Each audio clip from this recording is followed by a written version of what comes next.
देखो देखो रे, ओ देखो देखो रे, देखो देखो रे राहुल का कमाल जनता, देखो देखो रे राहुल का कमाल जनता। मारा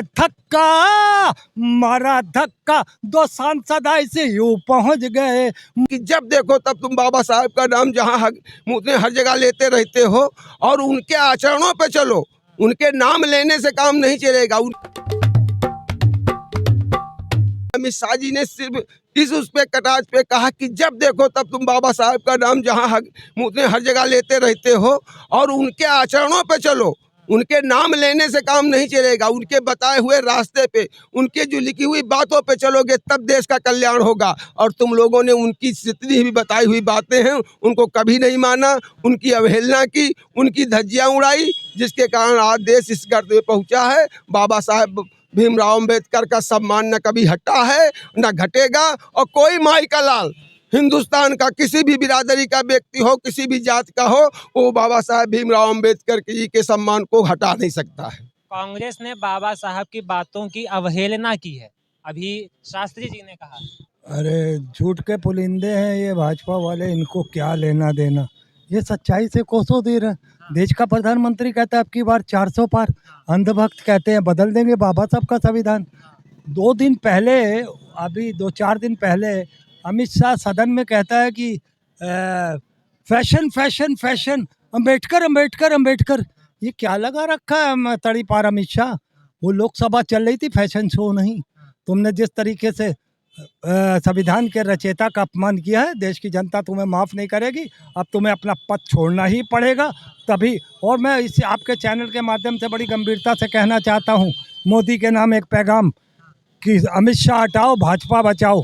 जब तक अमित शाह रहेगा ये आंदोलन, बाबा साहब के अपमान का ये आंदोलन निरंतर चलता रहेगा। और जब तक हम आपको सत्ता से, आपके ओहदे से हटा नहीं लेंगे, तब तक हम चैन की सांस नहीं लेंगे। बीजेपी वाले हार मानने को तैयार नहीं है। वो कह रहे हैं कि गृह मंत्री जी ने कोई अपमान नहीं किया है वहाँ। तो हमने कहा तो है ना, फिर अब शुरुआत हो गई है।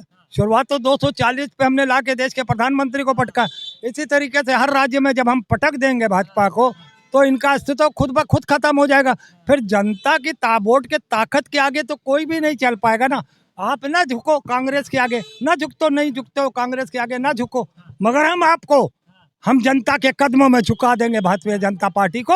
और वहाँ पे उनका नस्तो नाबूद करते हुए एक तरीके से अम्बेडकर साहब के अपमान का बदला जरूर लेंगे। अभी तक मायावती जी बिल्कुल शांत थी, लेकिन जब बात अम्बेडकर जी की आई है तो वो भी शांत नहीं बैठी हैं। जमीन पर उनके भी कार्यकर्ता उतर चुके हैं, पूरे देश में आंदोलन कर रहे हैं। हमको तो लगता है देर आए दुरुस्त आए। माया जी को डरना ही नहीं चाहिए था। पता नहीं क्यों माया जी 10 साल से अपने नेताओं, अपने कार्यकर्ताओं, अपने वोटरों से क्यों दूर रही माया जी। क्या क्या डर था?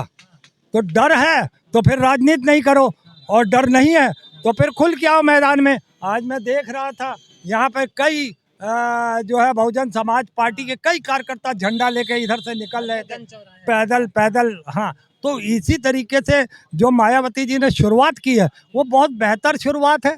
उनका कार्यकाल उत्तर प्रदेश की जनता ने देखा है। चूँकि मैं कांग्रेस में हूँ, इसका ये मतलब नहीं है कि हम नज़रअंदाज कर दें कि उनकी सरकारों में क्या काम हुए क्या नहीं हुए। तो उनकी उपलब्धियां जग जाहिर हैं। उन्होंने देश के हित में काम किया। उत्तर प्रदेश को जितना सजाने संवारने का काम माया जी ने किया, और जितना जो कानून व्यवस्था थी वो बड़ी दुरुस्त और चुस्त और दुरुस्त थी। उससे लोगों में कोई भय नहीं था। अब इस सरकार में तो भय ही भय है। तो अब मैं आपको अभी जो आजकल की घटना चली है कि सांसदों को धक्का दिया, उस पर मैं गीत बना कर लाया हूँ।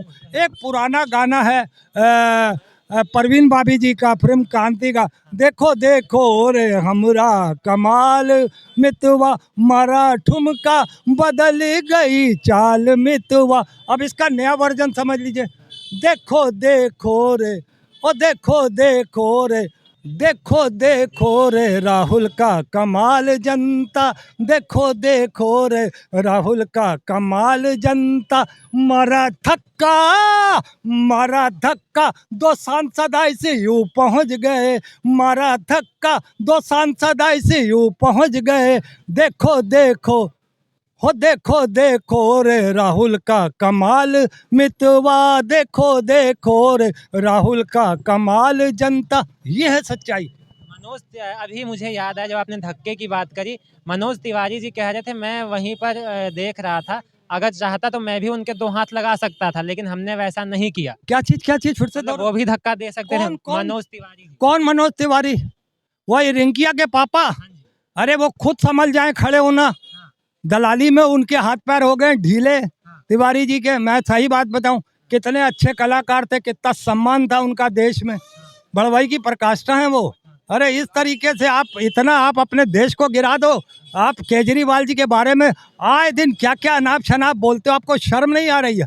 आप 15 साल से नरेंद्र मोदी तरस रहा है दिल्ली की सत्ता को, ना इस बार मिले है, ना पहले मिली थी, ना जीवन में कभी दिल्ली की सत्ता उनके हाथ लगने वाली है।